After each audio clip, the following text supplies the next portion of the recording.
This talk is on the value flow chart, so if you're looking for another session, this is your opportunity to get out right here, right now. How's everybody enjoying Safe Summit today? Yeah?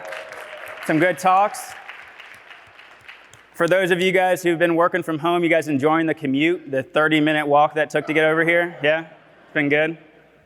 Awesome. Well, as he said, I'm Joe Vergara. I'm an SPCT with Agile Rising, and I'm really excited to share with you guys really an experiment that we started to run about 5-6 years ago, and share the results of that experiment and maybe provide a practical thing that you guys can take away immediately after leaving here and implement within your organizations. So I probably don't have to say that to this group, but incremental value delivery is fundamental to SAFe, right?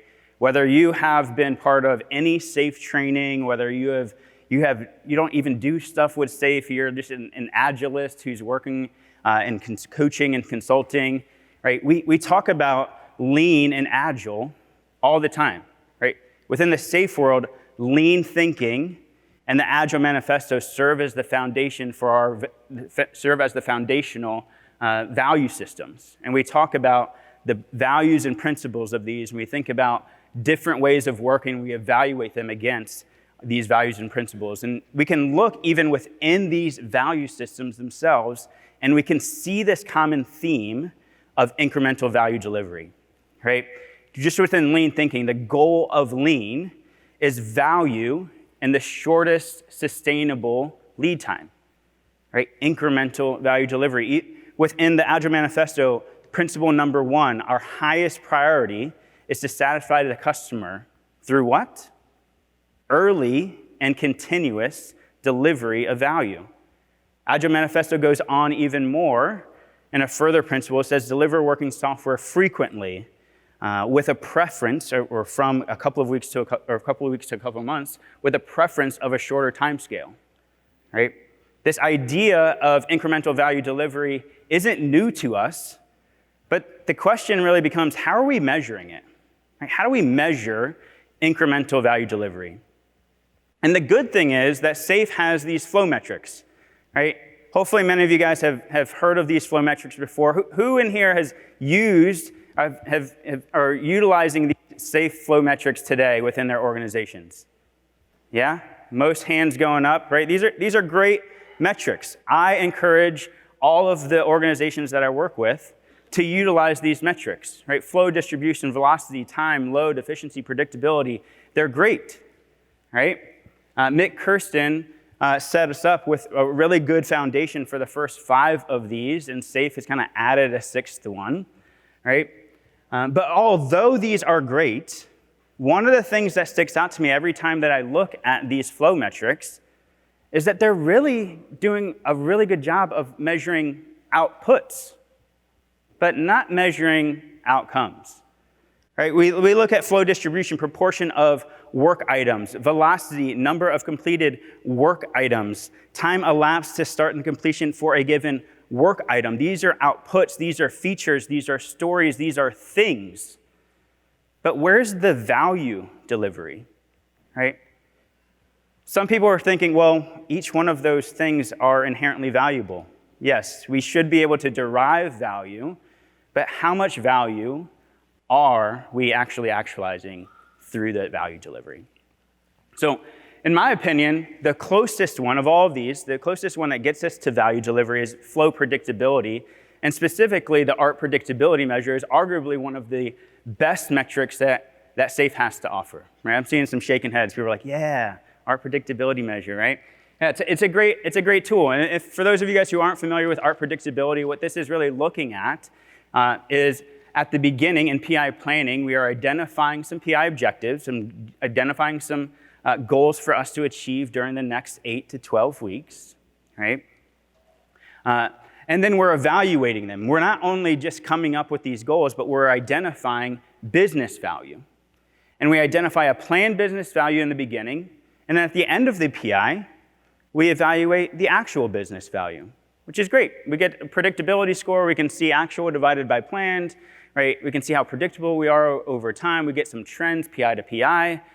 But if we're only evaluating it 10 to 12 weeks after, or quarters worth of time for those organizations who are doing it, or PIs on a quarterly basis, is this too slow? What do we do in the PI? How are we making changes during the PI? Right? So we started to think, right? Back in 5-6 years ago, we started to think, well, what other metrics are out there? And one of the things that we saw was there's a story burn down. Right? There's probably people out here like, boo, story burn downs. We don't use story burn downs. That's fine, right? But we started to look into this because we're kind of tracking similar things. We're able to, at the beginning of the PI, maybe see how many story points we're looking to identify. We can track time, and within a story burn down, we're actually getting faster feedback here. We can see how it's burning down each iteration, or even more frequently, right? But the problem, again, is I don't know, based off of this story burn down, when or even how often value was delivered.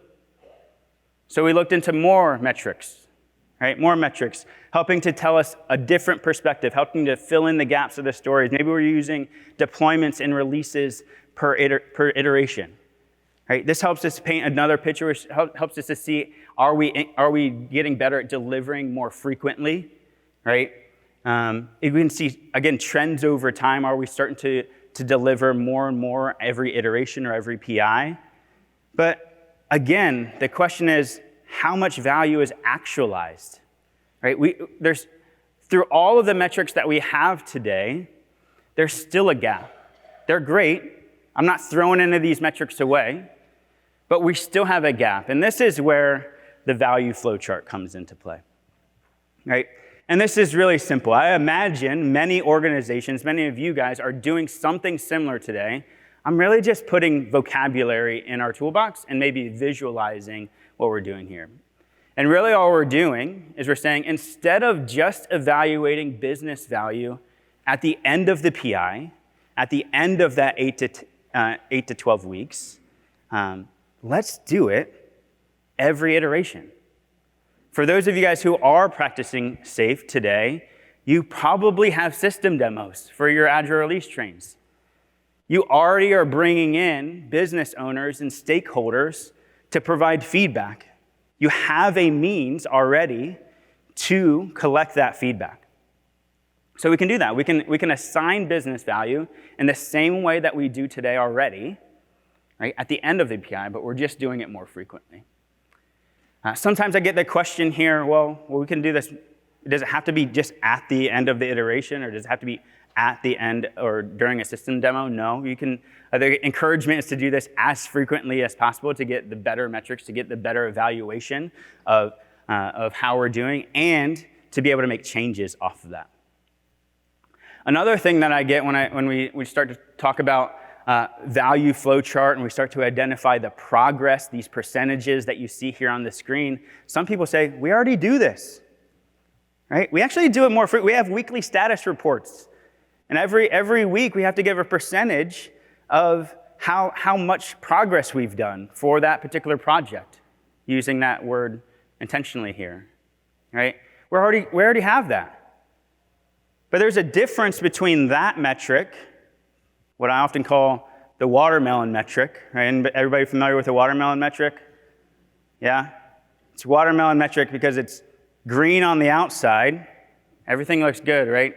It was 35% last week, so I have to go, it's 37% this week, obviously. Right? It's green on the outside, but as soon as you cut it open, it's red. Right? If you're using the RAG statuses, red, amber, green, right? We're going to continue to say that we're green, green, green until you slice it open, right? Until we get towards the end, and it somehow turns from green to red pretty quickly. This isn't the same because this is based off of a demo. We're not just arbitrarily putting a number of progress because we want to show our executives, we want to show people that we're making progress. We have to demonstrate value. And we're assessing business value based off of that demonstration, right? We first came up with this idea and started experimenting this at Anthem. There may be some Anthem people here, I'm not sure. If you're here, great. You're probably not Anthem anymore, you're Elevance, I believe. But we first started to experiment with this at Anthem, specifically within their government business division. And as we started to work with different Agile release trains there and started to experiment, started to compare differences between arts that are starting to utilize the value flow chart and against Agile release trains who aren't using the value flow chart. We started to get some really interesting feedback. We started to kind of see the benefits of this. And this is a quote from the GBD, the Government Business Division Agile Champion, Chris Favre, who's a colleague of mine I still keep in touch with. He said, "The value flowchart helps align business and IT by visualizing our true progress," not watermelon progress, "our true progress and allowing us to adjust quickly within the PI to meet our objectives," right? This is allowing us to facilitate more conversation between our teams who are doing the work, our business owners, our stakeholders, and our customers to help us evaluate and get back on track if we happen to be astray, right? Since that experiment, we've kind of introduced this to different organizations. These are organizations that I've worked with. I know we have some people in the house from Medica and the University of Minnesota. Aptio is in the house here as well, right? These are different organizations that I've brought it to, help to, not all of these are implemented in all their Agile release trains, but starting to think about how we can utilize the value flow chart or assessing business value more frequently. We've also had several different meetups, so there may be different organizations who are utilizing this that I don't even know about yet. But for a lot of these organizations starting to develop feedback and kind of understand how this is working, some of the pros and cons of that. And I would encourage you guys, as you start to use it, if you start to experiment with it, would love to hear your feedback as well. 3 key things that we have learned thus far as three considerations that we need to have when we're thinking about the value flow chart are business owner engagement, letting the customer pull value, and this idea that BV really is just a proxy for value. And we're going to kind of dive deeper into each one of these 3 areas. The first one being business owner engagement, right? This one seems pretty clear at the surface layer, right? For us to evaluate business value, we need business owners, right? These are the individuals in the SAFE framework, the role specifically who is has the responsibility for assigning business value, and that's true. We need their engagement, but I want to take this from a different angle because one of the things that we found is that although there are maybe arts that don't have good business owner engagement, this value flow chart has been used to help gain that engagement, right? One of the first arts that we started to use this, they had no business owners, right? Anybody have arts that have no business owners or no real representation from business? Couple hands. Maybe people are shy. They're like, I'm picking on me, right? We're doing SAFE the right way, yeah. No, we didn't, right? We had what I often call the Oprah Winfrey model of art formation, right? You get an art, you get an art, it was anybody whose department had about 100 people in it, right? So we didn't have business owners. We had a couple of stakeholders that we worked with, and to be honest with you, we started utilizing the value flow chart and assessing business value through our product managers. People are like, boo. Product managers, product owners, they're not supposed to be assessing business value. There's a bit of conflict of interest there. You're within the system, right? But that's where we started. We started off with product managers, in this particular art, product managers, line managers, right? IT representatives assigning business value. But we presented that information to our business stakeholders. Guess what they said? You're wrong. They said, I disagree that you can't be delivering value at the rate that you're saying. So we said, all right, we'll come to the table. We invite you. Come to our next system demo, right? And it started a collaboration where we started at disagreement, but it started a collaboration where we said, let's invite you to the table. Let's invite you to help us assess value and help us to use that feedback to deliver value that's more important to you,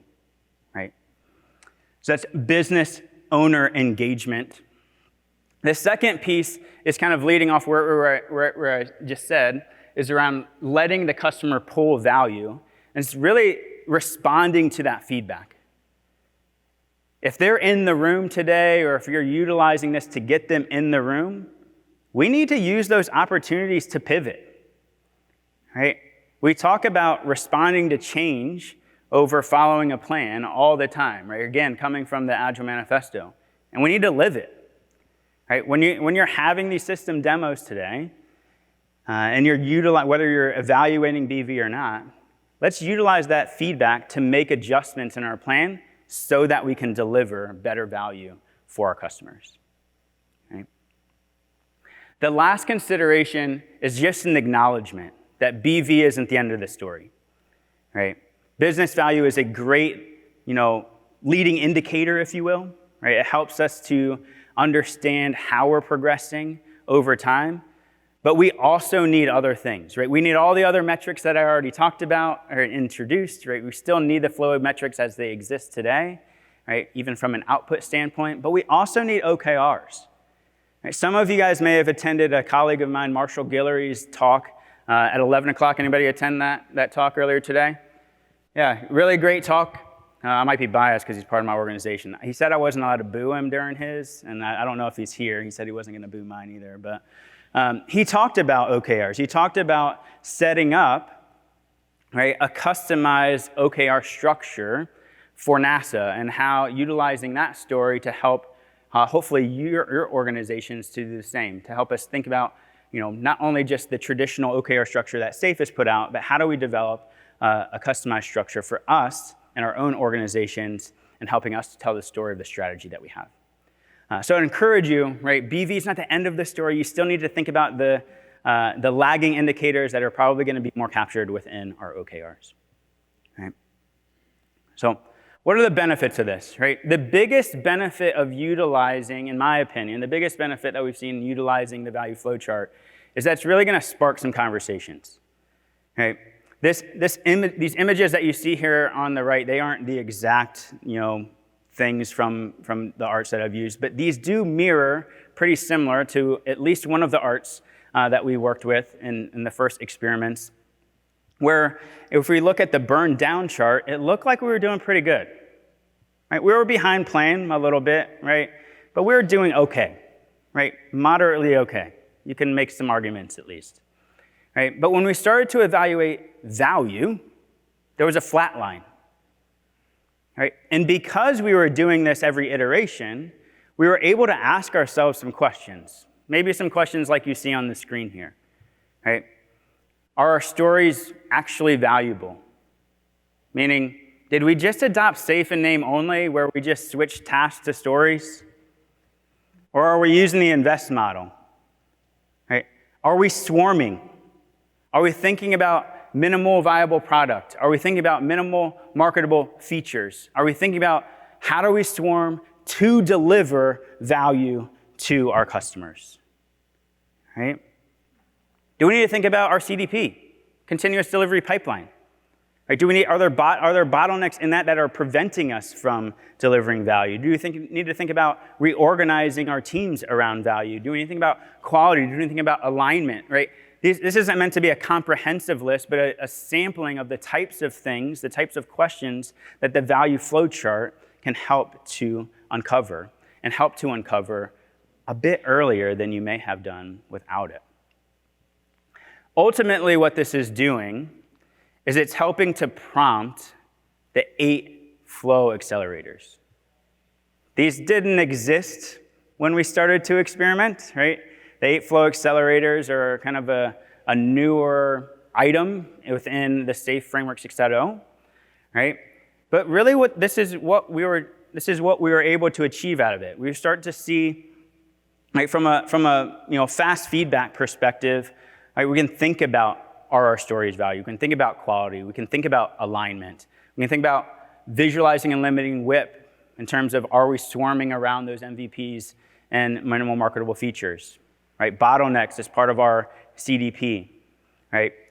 Dependencies, right? Minimizing dependencies, thinking about how we can reorganize our teams within that PI, right? Oftentimes we're like, long-lasting teams, long-lasting Agile release trains, we can never change them, right? Kinda. We need to get to that optimal reorganization before they're long-standing. So we can utilize this feedback. Another talk that I attended earlier talked about kind of pressure testing our organization, or organizing around values, the talk on AI and machine learning for value stream organization. Right? We can pressure test this, and we can make changes based off of that feedback. Right?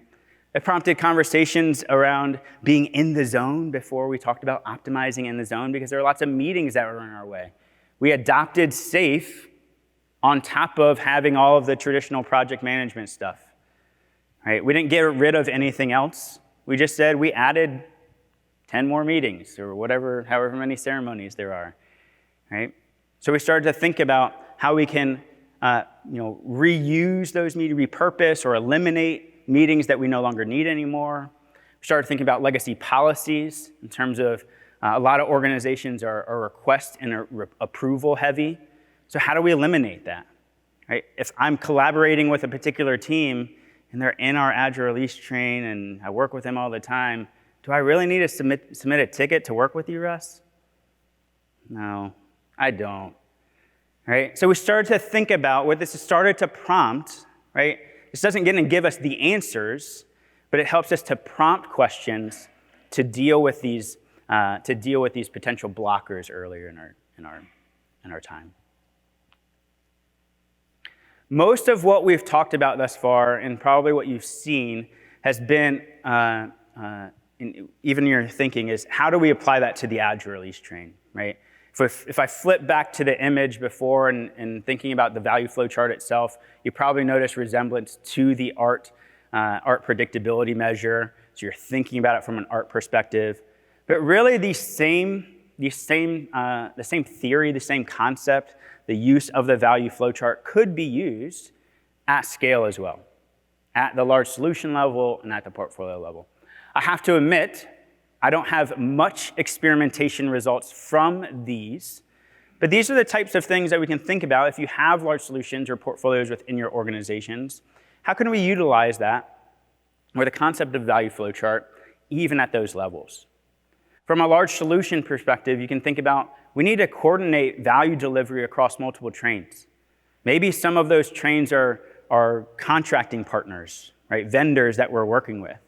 So we can think about, how are we coordinating that delivery across those different suppliers, across those different Agile release trains? How are we measuring that incrementally for that large solution train? And how do we have frequent integration, or what is the term, continuous integration, right, at the large solution level? Even at the portfolio level, we can utilize this concept to think about how we're evaluating epic hypotheses and really funding value streams. If we have an idea, an epic idea, right, that we think is going to transform our business, but we're looking at capacity and only a certain part of the organization has capacity, is it appropriate for us to fund it right now? Or do we need to find capacity in other ways?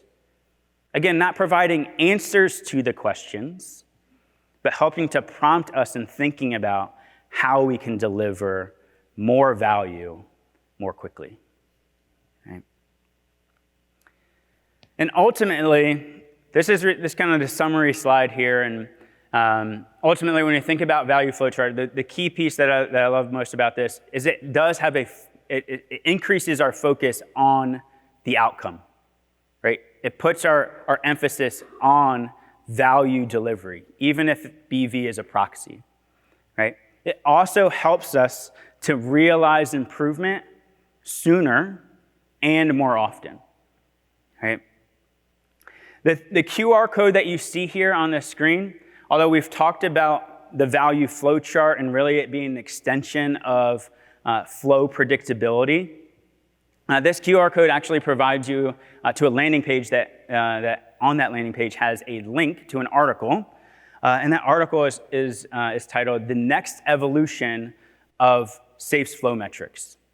And really the idea of it is, how do we take the same concepts of utilizing BV, business value, to help transform all of the flow metrics that we looked at before? Right, we can look at flow distribution. Instead of counting the number of things, the number of work items in a particular category, right, business, enabler, technical debt, we can look at value perspective. So that article, if you'd like to check it out, you can scan the QR code. You can learn more about how we can apply business value to all of the flow metrics and really helping us to get a more customer-centric perspective and helping to facilitate that deeper conversation for us to get better feedback for our organization. So with that, I think we have some time for some questions. And I think Patrick is going to come up and help me with that. We do have time for questions, so we'll start displaying them on the screen. Let's give him a big hand.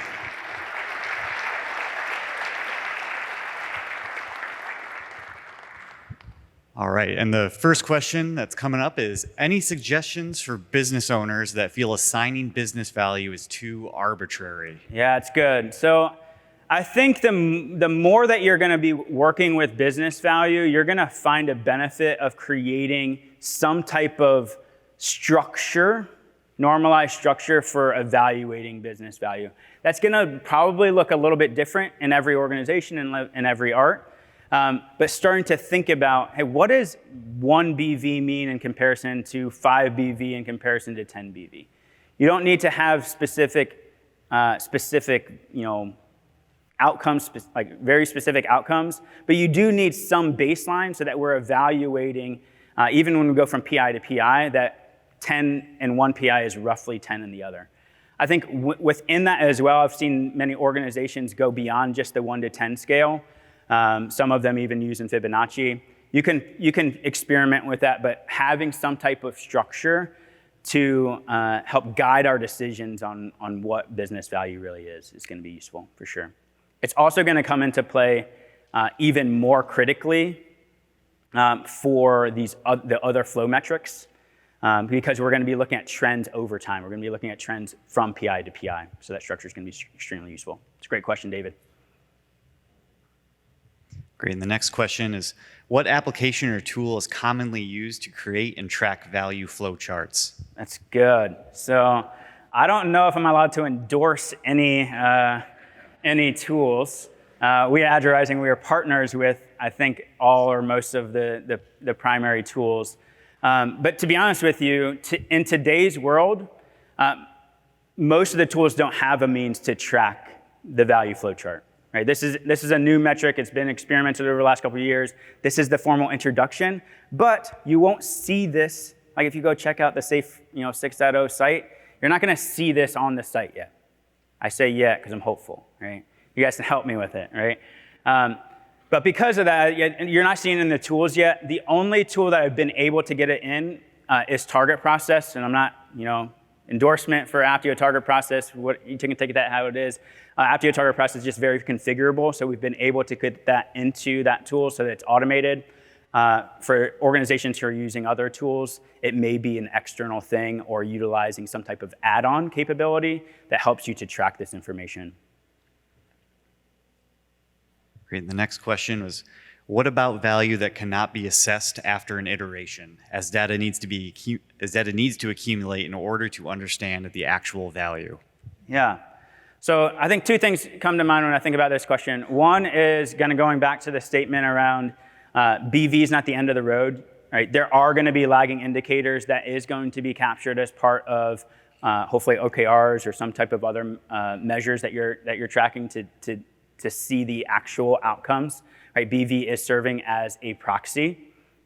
The other thing is, and I don't know if this is the intent of this particular question, but sometimes people say, well, we can't deliver value in the iteration. Or a colleague of mine, when I was preparing for this, asked the question around, well, what about when we think about planning for the PI, we actually plan for that PI objective to be completed in iteration 3, right? And actually, all of my PI objectives were planned to be completed in iteration 3 or 4 or 5 or later, right? My challenge for those instances is, shouldn't we be incrementally delivering against those PI objectives, right? How we do that's going to differ depending on the objective and depending on the context that you have, but we should be challenging ourselves to see how we can incrementally deliver so that we can potentially have some business value in each iteration. Great. And the next question was, for business value scoring, how have you gotten stakeholders on the same page on the scoring scale? What a 10 means versus what a 1 means, et cetera. Yeah, that goes back to the having some type of standard, some type of normalized structure for that. How we go about that is like a discussion, a collaborative meeting to identify. I often will like to think about what is the ideal, right? What is the ideal value that we want to deliver? You can also think about other frameworks such as like ICE. If anybody's familiar with ICE, I always forget acronyms, so I apologize. It's like impact, something, and something, right? Somebody's got an answer here, right? But it's different measures, right? Different components, very similar to weighted shortest job first, where there's different components that we can evaluate. We can evaluate business value in more than just one component as well, right? So start to think about, which part of ICE may be one of the letters that I just mentioned, is thinking about like how many users is it touching, or how many customers is it touching? Like what's the impact? What's the bottom line? Like these different questions to help us get different perspectives of that business value overall.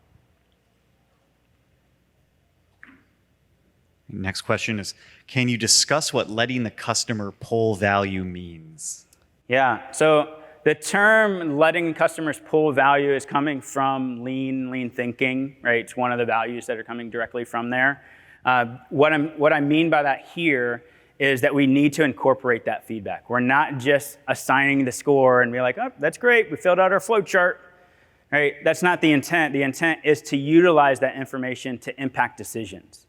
And that's really the case, in my opinion, for any metric that you have. If it's not impacting decisions, you probably don't need it, right? But you're utilizing this information in order to make adjustments to your plan, to make adjustments to the way that we're delivering that value, maybe making adjustments to the actual value that we plan on delivering in the first place.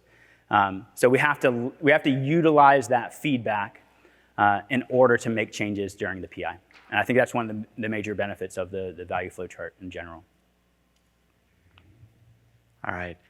How do you help customers want incremental delivery? We develop incrementally, but many times they refuse to let us release incrementally, saying it's too disruptive. They don't want it released until we can release everything. Yeah, so this is a really good question, and I think this goes back to the key concept that SAFe often says. It's going to sound like a broken record of develop on cadence, release on demand, right? We release when our customers need it. It applies to the letting the customers pull value, right? When we think about assigning business value, I often use the term of potentially releasable. It doesn't mean that it needs to be released in production and available to everyone, right? It needs to be that's potentially releasable. So in this case, I would say it's okay to have that delineation and encourage to have that delineation. From a BV perspective, I often use potentially releasable, but we also often need to think about, from a customer's perspective, from the user's perspective, what is the appropriate release schedule? And whether that's cadent on a particular cadence or ad hoc, that's going to depend on your particular customers that you have. All right, who can be the example of business owners, sales, marketing, or someone else? Yeah, yes. Sales, it could be sales, it could be marketing. You're really thinking about who's going to best represent our customers and stakeholders, right? And the example that I gave before, where maybe some people booed, right?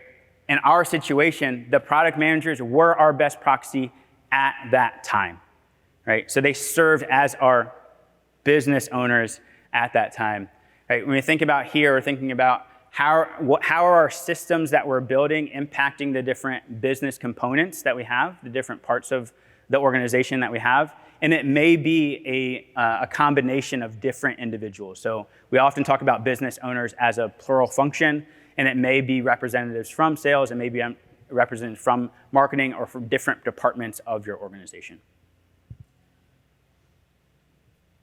Great, next question. How easy is it to actually estimate a percentage of the BV for a PI versus an iteration? How easy is it to actually estimate a percentage of the BV for a PI versus an iteration? So I'm not sure I'm understanding this question.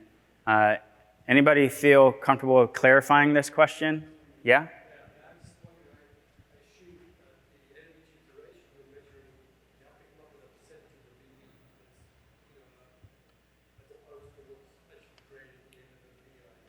Okay, good. So for those of you guys who maybe did not hear, I think the question's around how do we identify, and maybe I'm probably going to say exactly what's on the screen here, but I think I understand it better having the conversation.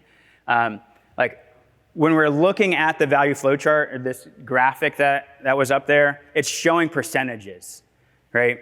We're not actually assigning a percentage every iteration. We're assigning a business value score based off of that normalized structure that I talked about. So if you're using a 1 to 10 structure, it'll still be 1 to 10. The percentage is coming from whatever the aggregate is for that iteration divided by the planned value, or planned committed value if we want to get technical, right?